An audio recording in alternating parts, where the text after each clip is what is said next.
કંભળિયામાં ગેરકાયદે ડીઝલ વેચાણનો હવે state monitoring સેલે પર્દાફાશ કર્યો છે। બાતમીને આધારે સ્ટેટ મોનિટરિંગ સેલની ટીમે દાંતા ગામ નજીક દરોડા પાડ્યા હતા અને આ દરોડામાં 19,500 લીટર ડીઝલનો જથ્થો જપ્ત કરવામાં આવ્યો છે। 4 આરોપીની ધરપકડ કરી કુલ 44,13,000નો મુદ્દામાલ કબજે કરાયો।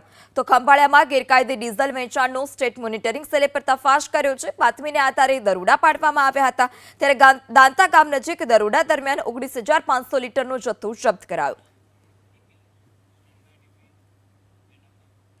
કાંકરેજ તાલુકાનો સમાવેશ હવે થરાદ જિલ્લામાં કરાતા હવે વિરોધ નથી થમી રહ્યો। સતત 3 દિવસથી કાંકરેજમાં થઈ રહ્યું છે વિરોધ પ્રદર્શન।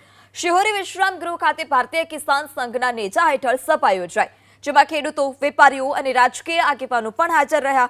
સભા બાદ રેલી કાઢી મામલતદારને આવેદનપત્ર આપવામાં આવ્યું। લોકોએ માંગ કરી કે કાંકરેજ તાલુકાનો સમાવેશ બનાસકાંઠા જિલ્લામાં યથાવત રાખવામાં આવે।